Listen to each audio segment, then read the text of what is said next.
And welcome to a Journal of the Scots Star Wars review. And it's not very often that I get ultra excited where I'm picking a setup and I'm just absolutely dying to build it. And this is definitely one of them. It's probably the fastest I've ever purchased to built Star Wars sets that I've had in a while. Usually, sometimes, like the Cantina, end up in my backlog for a little bit of time. And this is definitely not one of them because I was super pumped with all of the figures. Here's kind of the box art. I'm sure you've probably, well, you cannot see that. There we go. There's all of the figures. So it comes with 7 great figures of anywhere from the guard to the Gamorrean guard to Quarren. I don't really know much really about him. A Thelan dancer, I think super like background character. Bib Fortuna is just a massive get, and this is kind of slightly bloated version of him.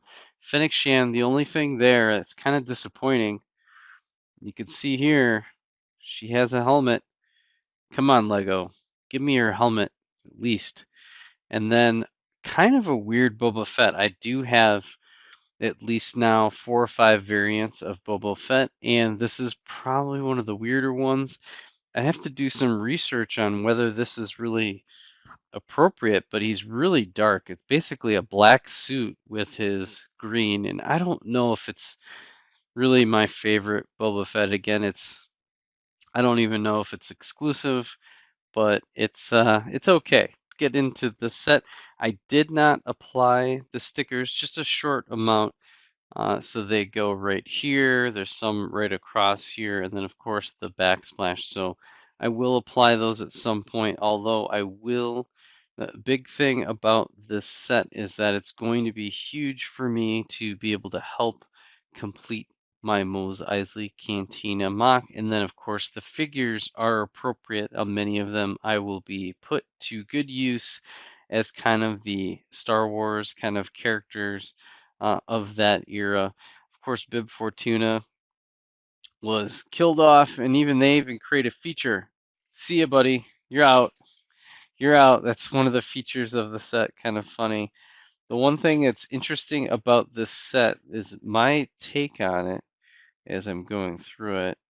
A little bit hard to get them in there just right. Kind of wedges in there.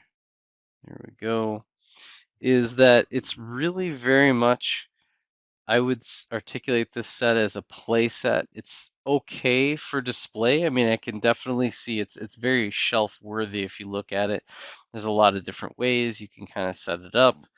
But it's just chock full of little play features, like the throne room that I just did. This is kind of a random inclusion, like you're pretending there's a Rancor pit underneath. Maybe that it's foreshadowing of things to come. Here's another feature.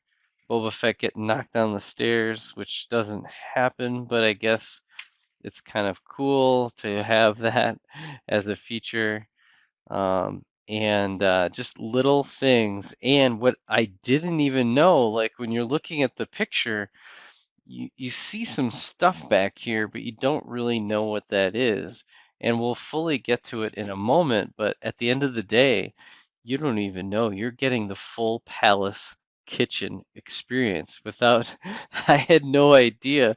I thought it was just kind of a half-ass tower, one little seating area, and then the throne room itself with some stuff stuck it back there. But there really is more to it, and so I have to hand it to the designers from a playset and letting the, especially like teenagers and kids kind of let their imagination run wild post the Mandalorian season 1 and 2, that it really does kind of make sense as a playset. They must have kind of known some things were coming from like a kitchen scene, for example. So this definitely, and I think that actually makes sense. If you were to buy 2 of these, I feel like combining 2 of these would be really good. You could just strip out the throne room, plop these together, and then you have one full tower and full seating areas, and then you have like a complete, you could kind of gut out the kitchen and make that a different area. So there's a lot going on here that you can really do.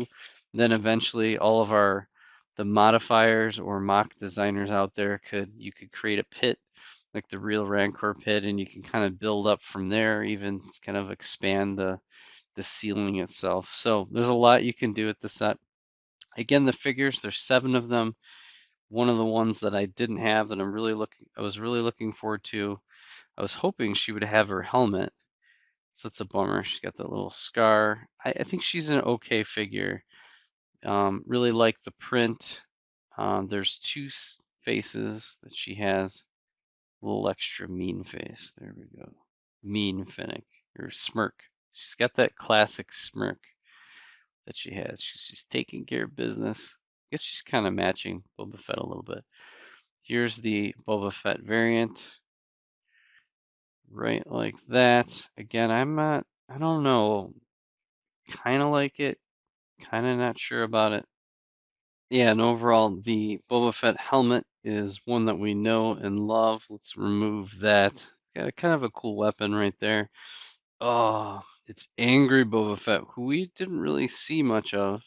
Some scars. He's kind of all scarred up from his time in the Sarlacc.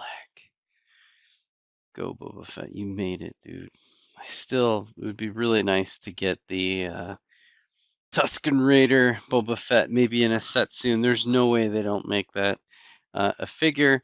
I love having the Gamorrean Guard. I think this is a really kicking figure. It really did a good job with that. Come on, focus. Let's go. Let's go. There we go. Boom.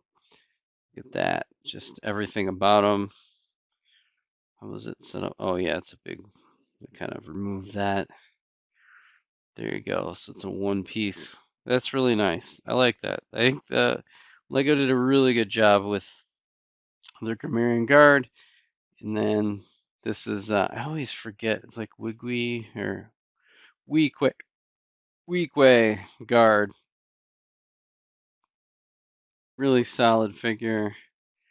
There we go. He's got his braids hanging down just like that. This is the second one that I have, so I love getting multiple of those. And then there's Quirin here. So he was sitting down, chilling. I guess he's just one of the thugs right there. Here, let's do a quick look right there of him. Really solid figure overall, and this is a single head piece right there.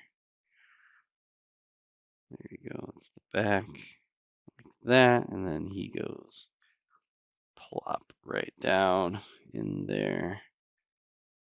Boom, and then Bib Fortuna. Here we go. It's kind of the extra fat version. He's looking kind of menacing, although he gets his butt kicked. Spoiler alert. Oh no, he's worried face. Bib Fortuna's always worried. He screws up. I'm surprised he was the overlord that Jabba trusted. And then this dancer right here. Kind of interesting. I mean, that hair definitely stands out. Pretty solid overall print. Kind of a weird chest area. Is that chest hair? No, those are tattoos. So real cool. Let me put the figures aside. So again, in terms of value, the set was $100, but yet Costco. So check your Costco's. That's kind of the discount level you should kind of expect on this. I'm sure some people for double VAP jumped in on this if the set was available. But for Costco, it was $80, so that became a no-brainer. I always, at a very minimum value, these types of figures are worth at least $5. Some of these usually have a value of like sometimes $5, $6, $7, $8. Like that Bib Fortuna has some potential. I think Fennec Shan might have some potential. The Gamorrean Guards are definitely valuable because if somebody's doing a mock with 2 or 3 of these, they need this character, so it's definitely going to be, or this minifig, it's definitely going to be about a $6 to $7 figure on Bricklink. And then I think like this dancer and the guard and others are probably going to be like $5, $6 type figures. Inquirin is another one. There's just really unique figures in this set. This is what compelled me. I had to have this set, was really the figures. But there's also a set included in this, which is great. A lot of great curved pieces. I think the throne room concept is pretty good. I like here what they did with these single circulars. There's some, things here. This was a really cool feature with that whole like hookah like smoke thing that Jabba does sitting there. I like how it's kind of floating. You see there's some drinks and stuff like that. We'll get to that in a second. Little seating area here for the I guess villains. It's just kind of like little hangout, and then of course the stairs, which is kind of like because normally that would go around the corner and we would get like a full tower. So it's almost like a Mindy scale, like not quite up to kind of what it probably should be, but it kind of works. The ceiling was interesting. I mean, it's not the actual like big palace. They did some interesting techniques. Let me kind of bend that a little bit like that. So it's interesting. And then I also, so this is really random. I don't know, it's like a random piece. These go like this, or it can go all the way, and then there's little hooks at the bottom, so you can click it in for kind of displayability. And let me turn it around here, give you some different angles. I thought this part was pretty nice too. Pretty cool. I mean, I feel like this is also decorative, but also could have some function. There's the back side. That looks not too bad. There's a random snake back here, which is really interesting. Here's what I'm talking about with those. They put little clips right here. So that was interesting. So there's kind of a side view. So if you did get two sets, technically, and then obviously you could do some modification. You could kind of double the size of the tower and create more of a truer palace. The other portion is this back part comes off as well. So, or you could get three sets, right? And actually have three of these sections. You could have one of them be the middle with the kitchen. And it's just crazy. There's a whole kitchen scene right here. I don't know how you kind of play it out like this. You'd have to build almost like a Mills plate to kind of plop there. You could kind of do like a whole kitchen scene. And there's like a turkey spit right here, cooking the turkey. There's even like little flames in there and dog bones, and then there's a whole kitchenette right here. It's just pretty insane. So it really kind of, again, it's that playset mentality that this is kind of a surprising set. There's definitely like the designers put a lot into this. Here's another one where the door. So I didn't expect this feature as well. So then there's that whole like little droid, and then this can go up like that. So another really neat feature. So just tons of like little features here and there. Love the tan, the grays, dark gray, the dark tan.